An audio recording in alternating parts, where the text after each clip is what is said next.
টপসা। এখন আমরা দেখব বিভিন্ন পাবলিক বিশ্ববিদ্যালয় অ্যাডমিশনের ওএমআর শিটগুলো দেখতে কেমন হয় এবং একটি ওএমআর শিটে কোন কোন বিষয়গুলো ভুল করে কখনো রেজাল্ট আসে না এবং কোন কোন বিষয়গুলো ইম্পর্টেন্ট এটা ওএমআর শিটের জন্য এবং একটি ওএমআর শিট হাতে পাওয়ার পরে কী কী বিষয় ফলো করতে হবে। এই লেকচারে আমরা জানতে পারবো ঢাকা বিশ্ববিদ্যালয়, রাজশাহী বিশ্ববিদ্যালয়, জাহাঙ্গীরনগর বিশ্ববিদ্যালয়, চট্টগ্রাম বিশ্ববিদ্যালয়, গুচ্ছ এবং বিউবির মতো পাবলিক বিশ্ববিদ্যালয় ওএমআর শিটগুলো দেখতে কেমন হয় এবং তোমরা যুদ্ধের ময়দানে যুদ্ধ করার পূর্বে যদি যুদ্ধের ময়দানটা ভালো করে দেখো তাহলে অবশ্যই ভালো করবে ইনশাল্লাহ। So first of all Jahangirnagar বিশ্ববিদ্যালয় দেখো পরীক্ষার্থীর নাম, এটা হচ্ছে জাহাঙ্গীরনগর বিশ্ববিদ্যালয় OMR sheet. So first of all পরীক্ষার্থীর নাম, এটা হচ্ছে বাংলা এবং ইংরেজিতে দুইটাই ফিল আপ করতে হবে এবং জন্মের তারিখ এসএসসির সনদ অনুযায়ী, ঠিক আছে। তারপর হচ্ছে পিতার নাম বাংলায়, তারপর হচ্ছে মাতার নাম বাংলায়। এখন একটা কথা বলে রাখি, তোমাদের এই ওএমআর শিট দেওয়ার পরে অবশ্যই 10 থেকে 15 মিনিট সময় দেবে। সো ধীরে সুস্থে, ঠিক আছে, এদিক ওদিক না তাকিয়ে বি কেয়ারফুলি এটা পূরণ করবে। দেখো তারপরে পরীক্ষার রোল নম্বর, এটা অনেক ইম্পর্টেন্ট, ঠিক আছে। পরীক্ষার রোল নম্বর এবং দিনের শিফট, একটা কাজ করো, এই যে ওইমার শিটগুলো এটা ডাউনলোড করে বাসা প্র্যাকটিস করো, ঠিক আছে। এই যে রোল নম্বর, শিফট এবং সেট কোড এবং ছাত্রছাত্রী, ঠিক আছে, স্পেশালি রোল এবং সেট কোড, এই দুইটা কিন্তু যেন ভুল না যায়, ঠিক আছে। দেখো পরীক্ষার রোল নম্বর তোমার এখানে মনে করো 6, ঠিক আছে, তাহলে এই যে 6-এর ঘরে কিন্তু তোমাকে ফিল আপ করতে হবে। দেখো আমি জুম করছি, এখানে 6, তার মানে তোমাকে এই 6-এর ঘরে ফিল আপ করতে হবে। তুমি যদি 5-এর ঘরে ফিল আপ করো তাহলে কিন্তু প্রবলেম হয়ে যাবে। তারপর হচ্ছে দিনের শিফট, তোমার মনে করো 2, তুমি দিলে 4-এর ঘরে। সো বি কেয়ারফুল, একটু ভালো করে দেখবা। তারপর হচ্ছে প্রশ্নের সেট কোড, ছাত্রছাত্রী, ঠিক আছে, পরীক্ষার্থীর স্বাক্ষর। এখন দেখো উপরে কিছু কন্ডিশন দিয়েছে, এই কন্ডিশনগুলো করে নেবা। যেমন দেখো কালো কালের বল পয়েন্ট, অর্থাৎ কীভাবে কী করতে হবে এখানে সব কিছু আছে, ঠিক আছে। যেমন এই যে রোল নম্বর, দিনের শিফট, সেট কোড অবশ্যই ইংরাজি সংখ্যায় লিখতে হবে, এগুলো সব ইংরাজি সংখ্যায় লিখবে, ঠিক আছে। এবং বৃত্তগুলো এমনভাবে ভরাট করতে হবে যাতে ভিতরে লেখা দেখা না যায় এবং উত্তরপথের কোনো অবাঞ্ছিত দাগ দেওয়া যাবে না, উত্তরপত্রটি কোনো অবস্থাতেই ভাঁজ করা যাবে না। ওয়েমার ফর্ম পূরণের কোনো ভুল বা অসম্পূর্ণতা থাকলে উত্তর বাতিল বলে গণ্য হবে এবং এই ওয়েমার শিট কিন্তু একটাই দেবে। সো বি কেয়ারফুল, ঠিক আছে। এবং লাস্টে ওয়েমার শিট কিন্তু পরিদর্শক অর্থাৎ স্যারের কাছে জমা দিতে হবে, সাবমিট করতে হবে। এখন দেখি জাহাঙ্গীরনগর বিশ্ববিদ্যালয় কিন্তু প্রশ্ন পাওয়ার পরে দেখবা উপরে কিছু সেন্টেন্স লেখা আছে, কিছু নাই, একটা বাংলা আর একটা ইংরেজি থাকবে। সো ওইগুলো এখানে লিখতে হবে। দেখো প্রশ্নপত্রের বর্ণিত বাংলা বাক্যটি লেখো এবং ইংরেজি বাক্যটি লেখো। এখন আসি জাহাঙ্গীরনগর বিশ্ববিদ্যালয়ের ওয়েমার শিট অর্থাৎ এমসিকিউ যেগুলো থাকবে সেগুলো কিসে ভর করবা, আর এটা হচ্ছে পরিদর্শকের কর্তৃক পূরণীয়, অর্থাৎ তোমার এগুলো যদি ওকে থাকে তাহলে পরিদর্শক এখানে কিন্তু স্বাক্ষর করবে। যাই হোক, দেখো টোটাল হচ্ছে 80টা এমসিকিউ থাকবে জাহাঙ্গীরনগর বিশ্ববিদ্যালয়। এখানে দেখো 80টা এমসিকিউ, 1 থেকে শুরু করে এখানে হচ্ছে 20 পর্যন্ত, ফের এখানে 21, এখানে 41। এখন একটা কথা বলে রাখি, মনে করো তুমি দাগাচ্ছ হচ্ছে 41 নম্বর, কিন্তু তুমি হচ্ছে এই নিচে বৃত্ত ভরাট করেছো। এখন বুঝতে পেরেছো যে আমি 41 নম্বর হচ্ছে প্রশ্নটার উত্তর দিয়েছে 40 নম্বরে, কিন্তু ফের আবার মনে করো বৃত্ত ভরাট করতে চাচ্ছ, এমন করবো না, একটা ভুল গেছে যাক, ঠিক আছে। এই একটাই দুইটা কিন্তু মানে বৃত্ত ভরাট করতে যাবে না, ঠিক আছে। যেমন ধরো 42 নম্বরে এখানে তুমি দিয়েছো বি নম্বরে গোল পূরণ করেছো, এখন দেখতে পাচ্ছ যে সি নম্বর কারেক্ট অ্যান্সার হবে। এখন কিন্তু দুইটা কিন্তু কখনোই গোল পূরণ করবা না, মনে থাকে জানো এটা। এখন দেখি Rajshahi university, Rajshahi university C unit অর্থাৎ বিজ্ঞানে যারা পরীক্ষা দেবে বিজ্ঞান বিভাগে। এখন দেখি উত্তরপত্র, দেখো পরীক্ষার্থীর নাম বা নাম অর্থাৎ বাংলা লিখবা ইংরেজিতে বড় হরফে, ঠিক আছে, মাতার নাম ইংরেজিতে বড় হরফে এবং পিতার নাম ইংরেজিতে বড় হরফে। তারপর হচ্ছে উচ্চ মাধ্যমিক শিক্ষা প্রতিষ্ঠানের নাম বাংলা এবং ইংরেজিতে। তারপর দেখি মোস্ট ইম্পর্টেন্ট, সেটা হচ্ছে সেট কোড অ্যান্ড এখানে রয়েছে ভর্তি পরীক্ষার রোল নম্বর ইংরেজিতে, ঠিক আছে।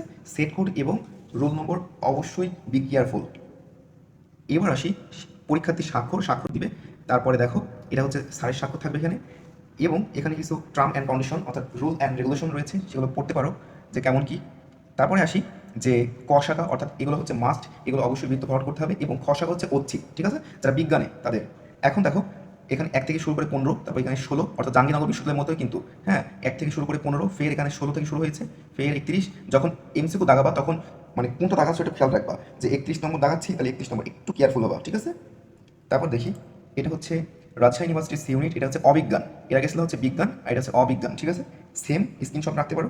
আর যদি এটা হচ্ছে অপরিষ্কার হয় অর্থাৎ ক্লিয়ারভাবে বোঝা না যায় অবশ্যই বলবা কমেন্ট বক্সে, ইনশাল্লাহ ক্লিয়ারটা প্রোভাইড করা হবে। সো স্ক্রিনশট রাখতে পারো। সেম। তারপর দেখো রাজশাহী ইউনিভার্সিটি বি ইউনিট, এটাও সেম, ঠিক আছে। তারপরে দেখো রাজশাহী ইউনিভার্সিটি এ ইউনিট, এটাও সেম, ঠিক আছে। রাজশাহী ইউনিভার্সিটি গেল। এবার হচ্ছে তোমাদের স্বপ্নের ইউনিভার্সিটি ঢাকা ইউনিভার্সিটি, অনেকে স্বপ্ন ক ইউনিট অর্থাৎ বিজ্ঞান অনুষদ। ফার্স্ট অফ অল শিক্ষার্থীর নাম বাংলায়, শিক্ষার্থীর নাম ইংরেজিতে, পিতার নাম মাতার নাম, এইচএসসি সমমান পরীক্ষার রোল ভালো করে পূরণ করবা এবং এসএসসির সমমান পরীক্ষার রোল, প্রথমে হচ্ছে এইচএসসি তারপর হচ্ছে এসএসসি। সো ভালো করে দেখবা, সতর্কতা মানে কেমন কি রুলস অ্যান্ড রেগুলেশন এগুলো দেখো। অ্যাডমিশন রুল মাস্ট, এটা ভালো করে পূরণ করবো, ঠিক আছে। আর একটা কথা বলে রাখি যে 6 ডিজিটের যে রুলগুলো থাকে এটা প্রথমে লিখবে এখানে, এবং ধরো এখানে এক, তাহলে একের জায়গায় হচ্ছে গোল পূরণ করবা, এখানে মনে করো ছয়, ছয়ের জায়গায় এখানে সাত, সাতের জায়গায় এই সাত যেন আবার এর মধ্যে চলে আসে না, অর্থাৎ এই পূর্বের বৃত্তর মধ্যে যেন চলে আসে না, বা এখানে মনে করো ছয় এই পাঁচের জায়গায় যেন করো না। সো এই রোল আর সেট কোড বা শিফট নম্বর এগুলো বিশেষ করে রাজশাহী ইউনিভার্সিটি কিন্তু শিফট থাকে, তারপর জাহাঙ্গীরনগর ইউনিভার্সিটি শিফট থাকে, ঢাকা ইউনিভার্সিটি কোনো শিফট থাকে না, ঠিক আছে। তারপর এসএসসি রোল, এইচএসসি রোল, আর হচ্ছে সেট কোড। অবশ্যই সেট যদি থাকে বি সেট, সেট কোড যদি ভুল লেখো তাহলে কিন্তু রেজাল্ট আসবে না, কারণ তোমার she said R B set কিন্তু ডিফারেন্ট, অর্থাৎ একজন মনে করো এ সেট আর তোমার বললো বি সেট। তোমার যদি একটা প্রশ্ন দিল মনে করো বাংলাদেশের রাজধানীর নাম কি, সেটা তোমার 1 নম্বরে, আরেকজনের কিন্তু ওই প্রশ্নটা হচ্ছে 10 নম্বরে, এইরকম। সো সেট কোড মাস্ট ভালো করে দেখো। ঢাকা ইউনিভার্সিটি কিন্তু রাজশাহী বা জাহাঙ্গীরনগর ইউনিভার্সিটির মতো নাই। এখানে কি দেখো, এমসিকিউ 1 থেকে, অর্থাৎ পদার্থবিজ্ঞান, রসায়ন, গণিত, জীব, অর্থাৎ প্রত্যেকটা সাবজেক্টে কিন্তু একটা নির্দিষ্ট স্পেস রয়েছে, ঠিক আছে।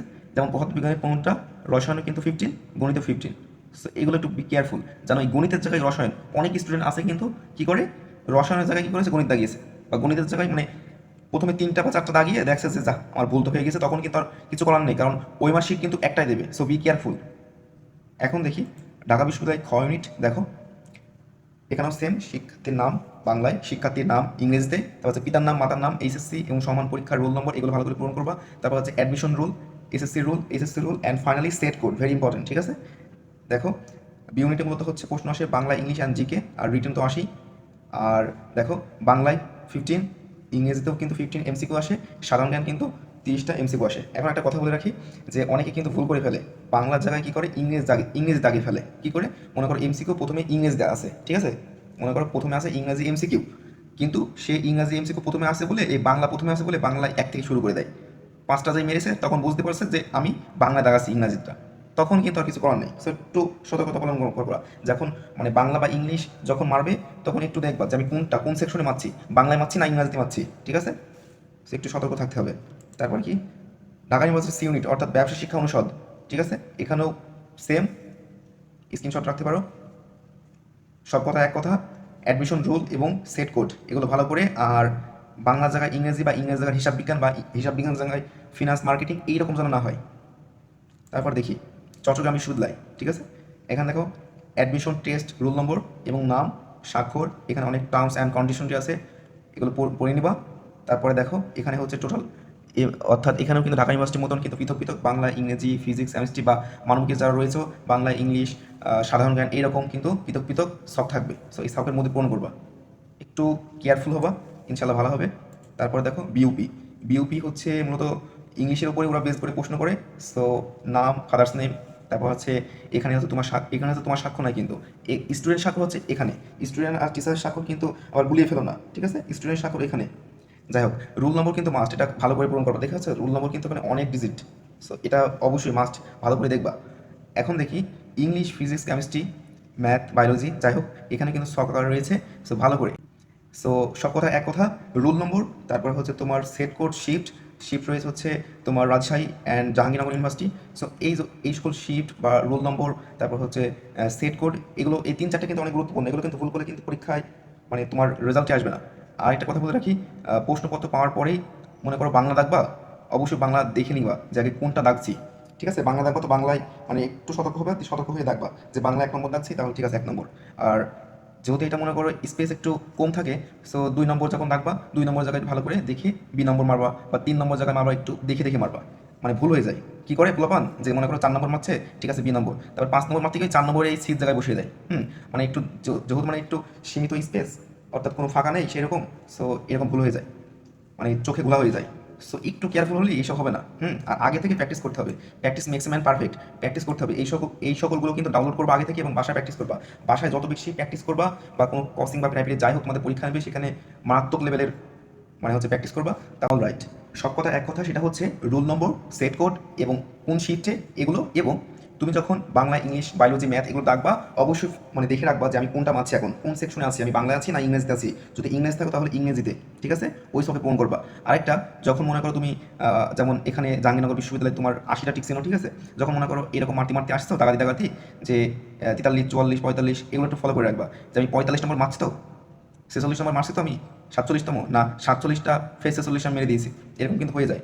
আর একটা কিন্তু, অর্থাৎ 47-এ কিন্তু এ মারলে আবার বিউ মারলে এমন করবো না, ঠিক আছে, ইনশাল্লাহ ভালো হবে, লেগে থাকো, প্র্যাকটিস করো, ইনশাল্লাহ আল্লাহকে ডাকো, অর্থাৎ যা যা সৃষ্টিকর্তাকে ডাকো, ইনশাল্লাহ তোমরা পাবলিকান হবে, তোমাদের dream university, dream subject chance পাও, দোয়া রইল।